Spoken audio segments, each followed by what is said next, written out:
Сега ще възкопираме яйца на тулузка гъска 5 броя, които имат и померанска патица. Глупости, померанска гъска. Виж какви са сладките. Ето го мъжкия, който я пази, обаче от мене не мога да я отпази.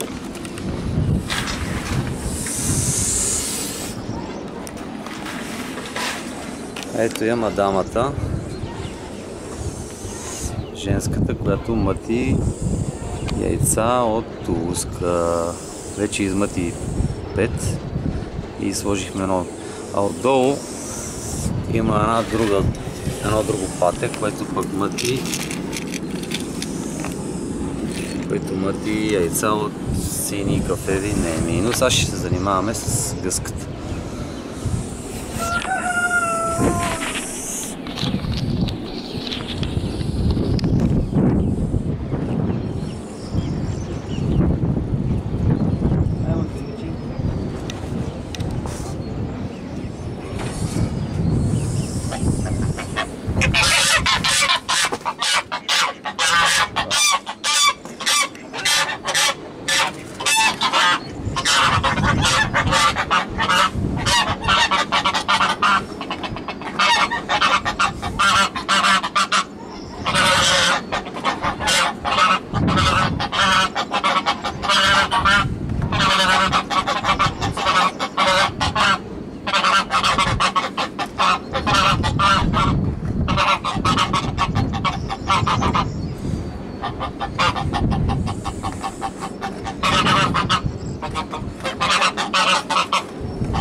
Така, тук има и 5 холмогорски яйца, на които има. Значи това е заплодено холмогорско яйце. Това е заплодено холмогорско яйце. Това е заплодено холмогорско яйце. Това също е заплодено холмогорско яйце. Това е тулузско яйце, което също е заплодено. 11-ти ден. Холмогорско яйце заплодено.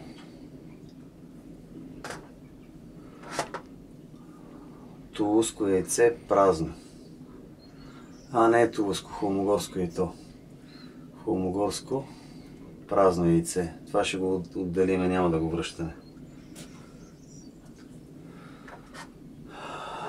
Това яйце е заплодено, ясно си личи зародиша вътре. Ембриона. Не е зародиш вече. Това, слава Богу, също е заплодено, тулузско е. И това яйце е заплодено. Като че ли ми се струва, може би е спряло развитие, но може би и да не е, тъй като е малко по-слабо развито. Ще го оставим за всеки случай. Значи от тези яйца всичките ще махнем 2, 4, 6, 8, от 10 яйца едно ще махнем, което със сигурност пак ще го провериме. Да, това е празно яйце.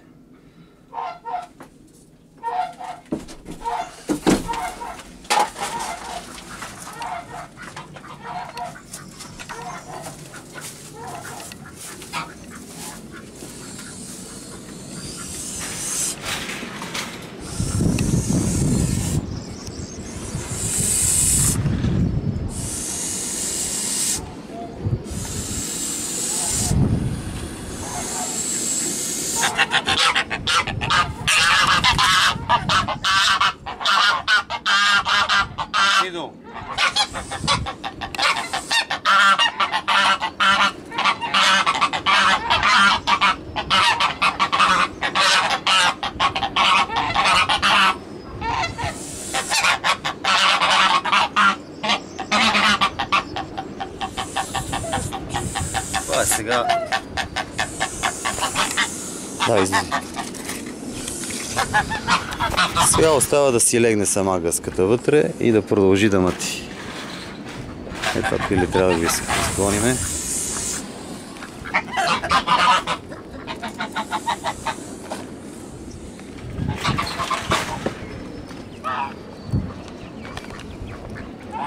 Джелка, дръпни се оттам. Ето ги померанските, които се оказаха много, много добри матачки.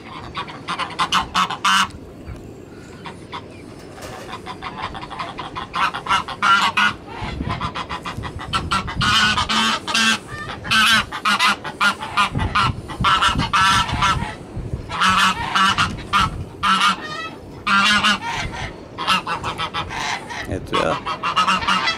Тя се прибра и продължава да мъти, което е супер.